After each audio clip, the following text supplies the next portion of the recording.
Ellie and the mountain that sleeps. The fog was thick that morning, curling around trees like soft ribbons. Ellie had never ventured this far into the northern woods, but something in the air, a hum too deep to hear, seemed to call her forward. She climbed a small hill and stopped. There it was, a mountain, tall and wide, but silent. Not silent like stillness, silent like sleep. Its peak was wrapped in clouds. Its cliffs were smooth, worn by time. Birds didn't fly near it. Even the wind bent around it like a respectful hush. Ellie stepped forward.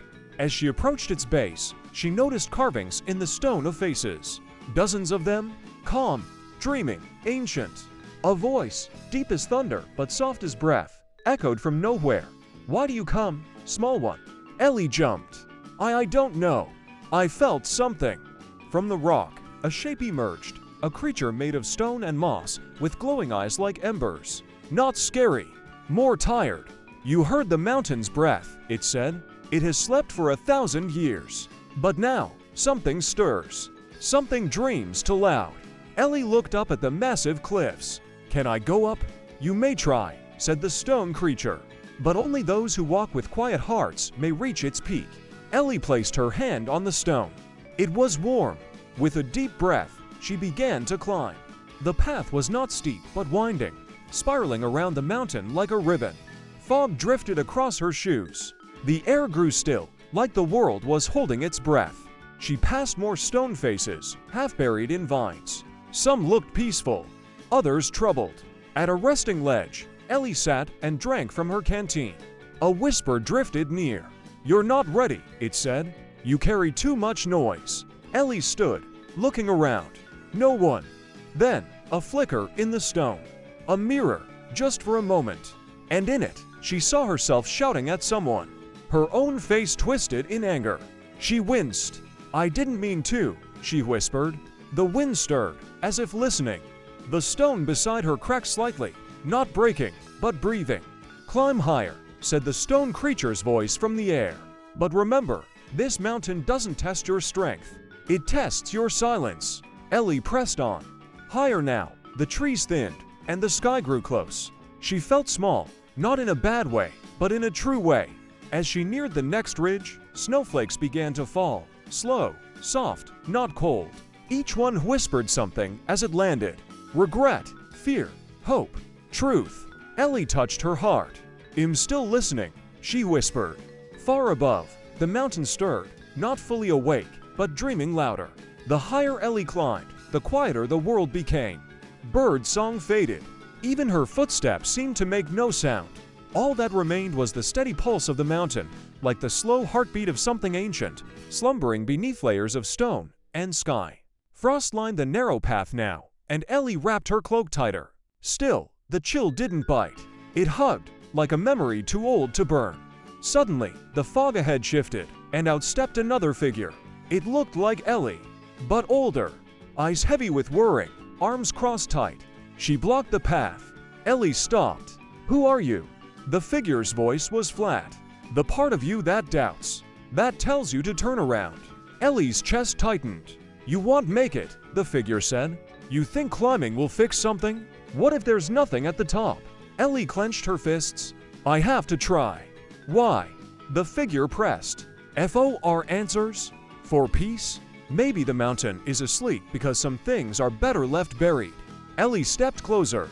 "I'm not looking for answers. I'm looking for quiet. Real quiet. The kind that doesn't come from running away." The figure paused, then melted into mist. And just like that, the path cleared. Ellie exhaled. The air grew warmer as she continued, though the snow still fell. She began to hear soft sounds again, not voices, but echoes. Footsteps behind her that weren't there. Laughter from long ago. Memories, she whispered. "The mountain is showing me myself." At the next bend, a glowing pool waited, still and deep. Ellie peered in and saw herself as a child, trying to comfort someone who was crying. But in the memory, she hesitated, then walked away. "I forgot about this," Ellie whispered, kneeling beside the water. "You didn't forget," said a voice from beneath the surface. "You buried it." The water trembled. Ellie touched its surface. "I was afraid. I didn't know how to help. But I wanted to." The water began to glow golden. From the pool rose a single stone, round and smooth, warm in her hand. "For remembering," said the voice, "and for forgiving yourself." She slipped the stone into her pocket and stood.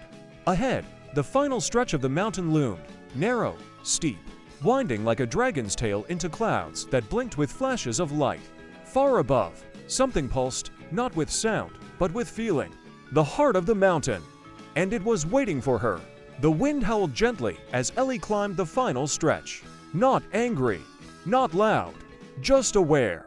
Each step felt like walking into a memory, not her own, but older. As if the mountain itself had dreams, and she was treading through them. The snow sparkled, but didn't freeze.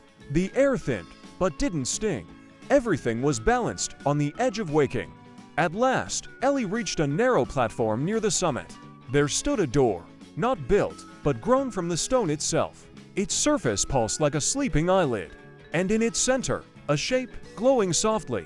A space the exact size of the smooth stone in Ellie's pocket. She stepped forward, heart beating slow but strong. Took the stone, pressed it into place. The mountain exhaled.